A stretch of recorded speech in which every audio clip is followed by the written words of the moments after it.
the time and date to my cell phone. The date was correct, but the system was 3 minutes slow comparing it to my cell phone. Okay, comparing it to your cell phone, correct? Correct. Yes. So this 3 minutes, would that be then 7:45, 7:48? Yes, my cell phone would say 7:48 Okay. according to this. So that's just in comparison to your phone, correct? Correct. All right. Now, this is difficult to see. Would you agree with me? I would very much agree. Okay. And if you look at my cursor, the what you and Agent George would have initially seen, would this have been the view you would have had? Yes, that's Boundary Street down there at the end of East Des Moines. So the gray house you can see to the south, and then the white house is actually across the street of Boundary, so to the east of Boundary. So right along that white house is where you'll see a jogger. And it goes by in a fraction of a second, is that right? It does. Okay. We're going to play this, and then we have an enhanced version of that too, is that right? Yes. Okay.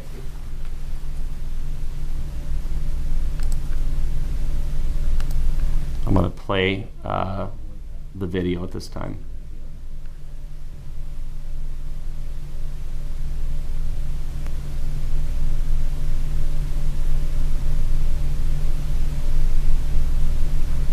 Was that it? That was it. Okay. Let's play it again one more time.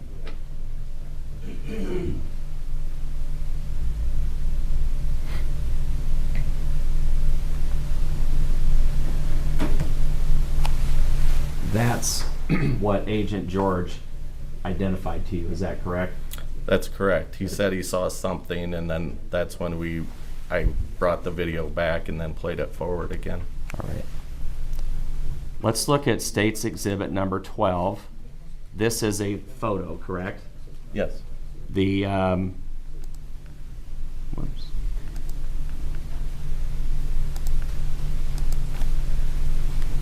So we have labeled on this photo, Exhibit 12, runner on boundary. Would you agree? Yes. And there's a black arrow pointing back to the back towards Boundary Street where my cursor is at. Is that correct? That is correct. Is that where the what appears to be a runner goes through? Yes. Obviously, looking at this, we can't identify this person positively off of this video, correct? That's correct. All right. And this street that here on the cursor, is that, what street is that? East Des Moines. And then this street that runs this direction of the cursor towards the left side of the photo is what? East Street. Okay. Now, enhanced this portion of the video. Have you seen that? I have. All right. I'm going to now play what's Exhibit 13, which is the enhanced video, okay? Okay.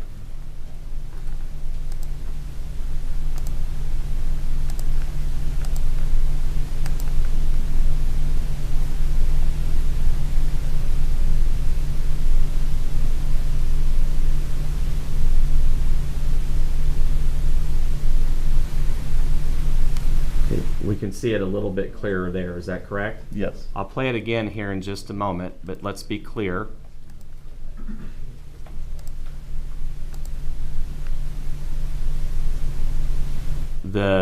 What appears to be someone running is in the area where my laser pointer is, near this gray house, is that right?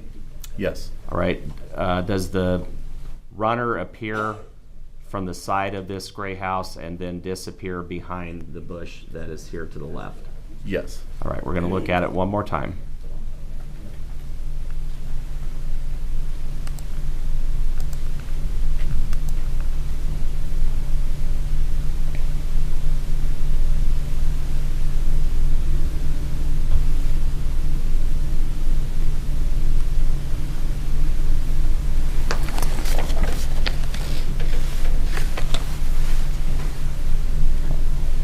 Agent Riessen,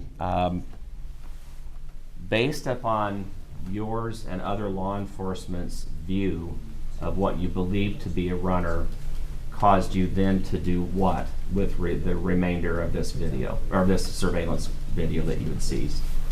Essentially, what we decided to do was to start logging everything we saw on the video.